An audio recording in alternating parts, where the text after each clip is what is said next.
Marilah kita berdoa. Damai sejahtera dari Allah Bapa yang melampaui segala akal dan pikiran. Itulah yang memelihara hatimu untuk mendengarkan firman Tuhan. Dalam nama Kristus Yesus kami telah berdoa. Amin. Bapak Ibu, saudara-saudara yang kami kasihi dalam Kristus Yesus. Salam bagi kita semua. Kita bertemu pada saat ini dalam khotbah minggu pada tanggal 4 Juli 2021. Firman Tuhan bagi kita tertulis dalam Markus 6 ayat 6b sampai ayat 13. Demikian firman Tuhan. Yesus mengutus ke-12 rasul. Lalu Yesus berjalan keliling dari desa ke desa sambil mengajar. Ia memanggil ke-12 murid itu dan mengutus mereka berdua-dua. Ia memberi mereka kuasa atas roh-roh jahat dan berpesan kepada mereka supaya jangan membawa apa-apa dalam perjalanan mereka kecuali tongkat, roti pun jangan, bekal pun jangan, uang dalam ikat pinggang pun jangan. Boleh memakai alas kaki, tetapi jangan memakai dua baju. Katanya selanjutnya kepada mereka, kalau di satu tempat kamu sudah diterima dalam suatu rumah, tinggallah di situ sampai kamu berangkat dari tempat itu. Dan kalau ada suatu tempat yang tidak mau menerima kamu, dan kalau mereka tidak mau mendengarkan kamu, keluarlah dari situ dan bebaskanlah debu yang di kakimu sebagai peringatan bagi mereka. Lalu pergilah mereka memberitakan bahwa orang harus bertobat. Dan mereka mengusir banyak setan dan mengoles banyak orang sakit dengan minyak dan menyembuhkan mereka. Demikian jauh pembacaan firman Tuhan.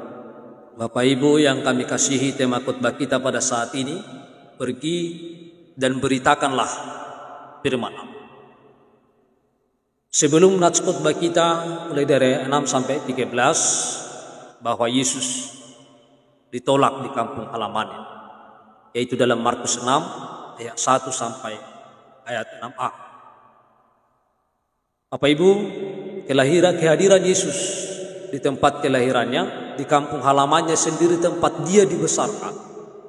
Bahwa ketika Yesus datang ke sana, memberitakan Injil, memberitakan kerajaan Allah, mengajar di kampung halamannya, justru mendapat anggapan yang negatif atau respon yang negatif dari masyarakat yang ada di tempat kelahiran, sehingga Yesus ditolak.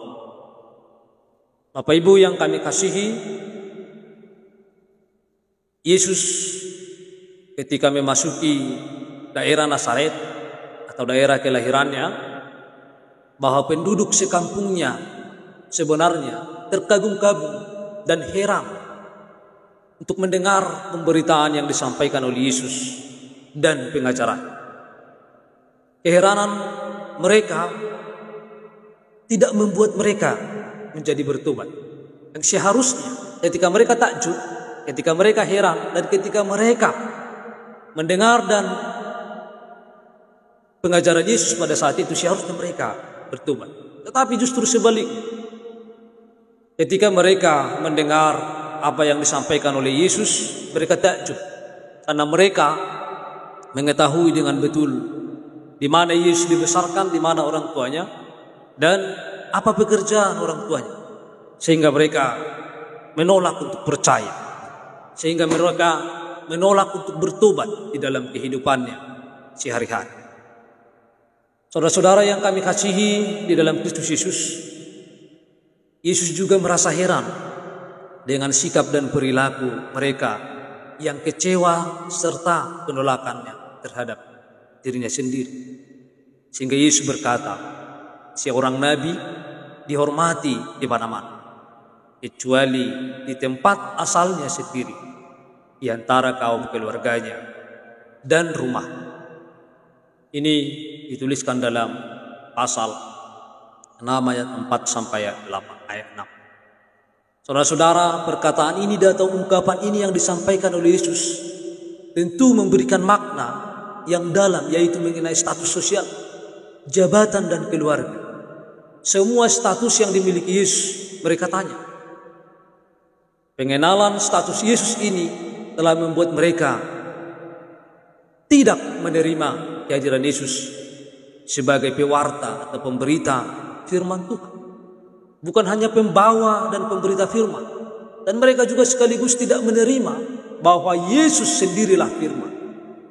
Yesus sendirilah yang diutus oleh Allah sebagai perantaranya di tengah-tengah dunia ini untuk menyampaikan kerajaan Allah ke tengah-tengah dunia.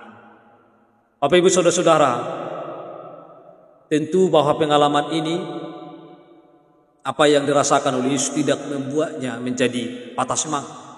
Tapi Yesus terus melakukan pemberitaan firman, pelayanan firman, dan juga memperbanyak pengikutnya, yaitu para rasul, yaitu mengutus 12 murid, memanggil 12 murid sebagai melatih mereka, mengajar mereka untuk memberitakan firman.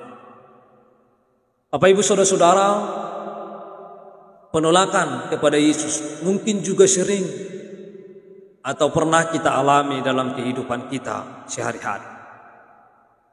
Mungkin ada pengalaman kita secara pribadi, kita sebagai hamba Tuhan atau sebagai pemberita firman Tuhan, ketika di kampung halaman kita, teman-teman kita waktu kecil, mungkin kita tidak dihormati atau bahkan ditolak, sama persis seperti yang dialami oleh Yesus sendiri. Tetapi hal ini, bahwa penolakan tidak akan membuat kita untuk patah semangat. Penolakan-penolakan yang terjadi kepada kita di tengah-tengah kehidupan kita sehari seharusnya dapat memotivasi kita supaya kita lebih lagi semangat untuk memberitakan firman Allah di dalam kehidupan kita sehari-hari. Bapak Ibu Saudara-saudara, berbicara tentang pengutusan para murid Yesus. Yang pertama, bahwa pengutusan yang dilakukan oleh Yesus kepada para muridnya didahului dengan orientasi.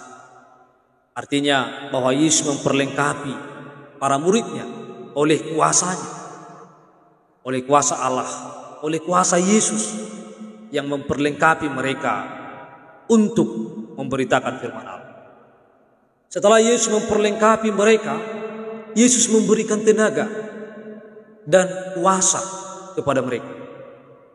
Penguatan dan arahan juga diberikan suatu sistem atau pola dalam pemberitaan, yakni dengan berdua-dua. Jadi di dalam pengutusan pada perikop kita, dalam khotbah kita pada saat ini, bahwa mereka diutus berdua-dua. Dalam satu kampung atau dalam satu daerah, mereka dua-dua orang diutus. Tentunya hal ini adalah mempunyai arti dan makna agar para murid dan kita orang percaya dapat kerjasama dan saling tukar pikiran, saling memperlengkapi. Kalau ada dua orang, mereka bisa saling memperlengkapi satu dengan yang lain, bertukar pikiran, saling memberi semangat, saling memberi dorongan di dalam setiap kelemahan-kelemahan yang mereka hadapi. Mereka diberikan power atau tenaga, dan juga mereka diberikan kuasa, diberikan oleh Allah, diberikan oleh Yesus kepada mereka supaya mereka dapat memberitakan firman Allah dalam kehidupan mereka. Saudara-saudara, kuasa dan tenaga yang diberikan oleh Tuhan kepada para murid yang diutusnya adalah berguna untuk menaklukkan roh-roh jahat, menaklukkan setan dan kuasa yang memberikan penyembuhan bagi orang-orang yang sakit. Saudara-saudara yang kami kasihi, ini adalah bentuk demonstrasi dari kuasa Kristus yang sungguh nyata menyertai murid-murid yang diutusnya. Utusan Kristus adalah hamba-hambanya yang diperlengkapi dengan kuasa ilahi dari tempat yang maha tinggi. Mereka diutus bukan untuk pergi demi nama pribadi. Mereka diutus supaya mereka adalah memuliakan nama Allah, dan mereka memperkenalkan dan juga memanggil orang harus bertobat. Itu adalah utusan. Jadi utusannya adalah bukan supaya mereka dapat memperkenalkan dirinya, dapat mengandalkan kehebatannya di tengah-tengah kehidupannya sehari-hari. Saudara-saudara yang kami kasihi, utusan kepada murid Yesus pada saat itu adalah diperlengkapi dengan kuasa ilahi. Mereka pergi bukan atas nama pribadi, bukan atas nama keluarga, dan bukan atas nama organisasi, tapi demi nama Kristus, nama yang berkuasa dan berotoritas. Bapak Ibu saudara-saudara, bahwa pengutusan ini adalah sepenuhnya harus mengandalkan kuasa Allah, harus mengandalkan Kristus di tengah-tengah kehidupannya sehari-hari. Yang kedua yang kita lihat dalam pengutusan adalah bahwa mereka diperlengkapi supaya para murid fokus dalam pengajaran dan pemberitaan Injil. Mengapa mereka diperlengkapi? Supaya mereka fokus kepada pemberitaan dan pengajaran Injil. Saudara-saudara, bahwa fokus mereka adalah untuk memberitakan kerajaan Allah.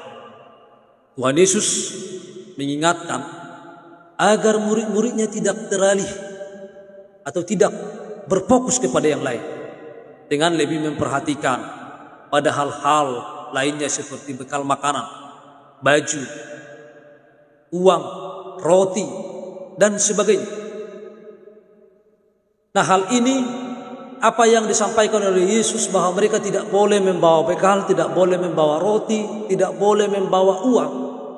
Ini adalah artinya supaya mereka tidak mengandalkan apa yang ada bagi mereka, supaya mereka tidak memprioritaskan apa yang ada di tengah-tengah dunia ini, tetapi mereka harus mengandalkan. Karena Tuhan mampu memperlengkapi mereka dalam segala hal, memberikan kebutuhan mereka sehari-hari ketika mereka dapat memberitakan firman Allah di dalam kehidupannya sehari-hari. Bapak Ibu saudara-saudara, kita sering di tengah-tengah kehidupan kita terjebak dalam berbagai bentuk kekhawatiran, ketakutan, dan kepanikan pada hal-hal lahiriah saja.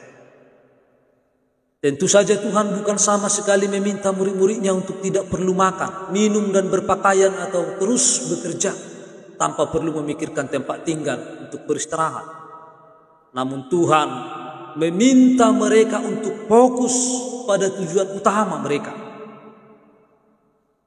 Fokus tujuan utama mereka adalah memberitakan Injil, memberitakan kerajaan Allah supaya orang bertobat. Supaya setiap orang yang mendengarkan apa yang disampaikan, mereka bertobat dan menerima Yesus sebagai Tuhan dan Juru Selamat dalam hidup. Bapak Ibu saudara-saudara, sering sekali di tengah-tengah kehidupan kita mengaku sebagai orang yang percaya, tetapi kita memfokuskan diri kita kepada hal-hal yang akan binasa atau kepada hal-hal dunia ini.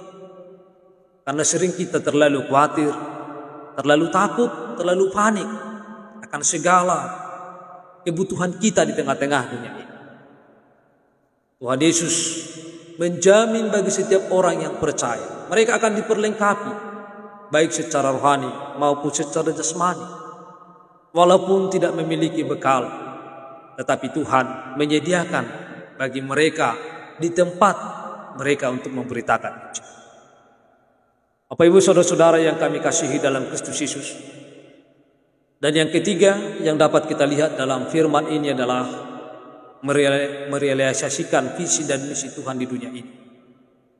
Pengutusan tanpa ada realisasi sampai kapanpun tidak akan pernah membuahkan hasil. Para murid Yesus yang diutus oleh Yesus bukan berjalan di tempat, tetapi mereka berjalan keluar dari tempat mereka, dari zona nyaman. Mereka keluar dari zona nyaman, lalu pergi.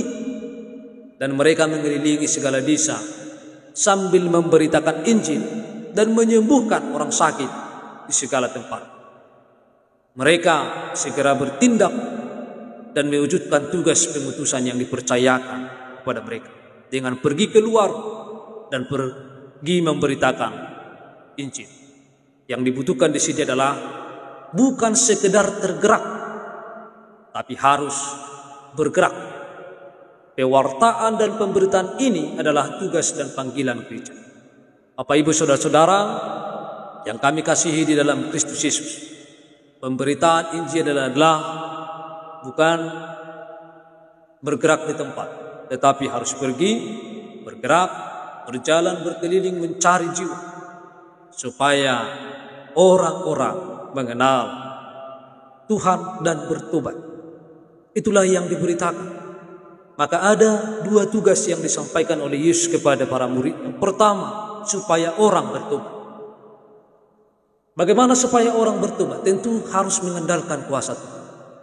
Tentu harus mengandalkan firman Tuhan di tengah-tengah kehidupan, supaya membuat orang bertobat. Yang kedua adalah menyembuhkan, mengusir setan, supaya orang-orang diselamatkan. Bapak Ibu Saudara-saudara yang kami kasihi dalam Kristus Yesus,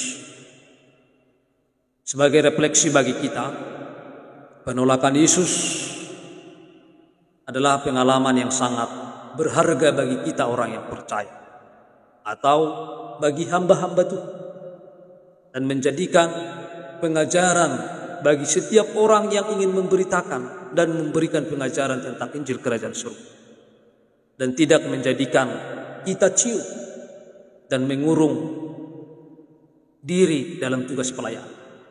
Tetapi penolakan Yesus adalah sebagai teladan bagi kita, bahwa sekalipun bahwa kita mendapat penolakan, tetapi kita harus tetap semangat untuk memberitakan firman Tuhan. Bapak Ibu Saudara-saudara, dalam firman ini juga kita diajak untuk tetap fokus dalam pengutusan kita. Bukan dengan kekhawatiran tentang apa yang akan kita makan dan minum akan kita pakai. Kita tidak fokus kepada di mana kita tinggal, tetapi kita tetap fokus dalam membangun tim dan kerjasama di antara pelayan Tuhan, dan tidak menganggap yang lain jadi saingan terhadap rekan pelayan Tuhan. Bapak Ibu Saudara-saudara, kalau Tuhan telah memanggil kita sebagai pelayan, kalau Tuhan telah mengutus kita sebagai pemberita Injil, maka apapun tantangan yang ada di depan, diterima atau ditolak, maka kita harus tetap memberitakan Injil. Risiko apapun yang akan kita hadapi untuk memberitakan Injil, maka kita tidak boleh ciut. Kita harus tetap memberitakan Injil. Kita harus tetap fokus kepada pengutusan. Tidak mengandalkan diri sendiri, tidak membesarkan diri sendiri, tetapi kita hanya membesarkan nama Tuhan, membangun kerjasama yang baik bersama dengan pelayan yang lain, sehingga dengan semoga Tuhan membuat, mengubah hati setiap orang yang mendengar, sehingga mereka bertobat dan disembuhkan. Bapak Ibu Saudara-saudara, marilah kita memberitakan firman Allah, pergi dan memberitakan firman Allah dimanapun kita berada. Semoga kita tetap berfokus kepada firman Allah, pada Tuhan sebagai utusan Allah bagi kita. Tuhan Yesus memberkati. Mari kita berdoa. Tuhan Allah Bapa kami yang di surga, kami telah mendengar firman. Biarlah kuasa Roh Kudus-Mu yang akan membuat kami mengerti dengan firman-Mu, sehingga firman-Mu dapat kami lakukan dan kerjakan, dan kami dapat memberitakan firman-Mu dalam kehidupan. Dalam nama Yesus kami telah berdoa. Amin.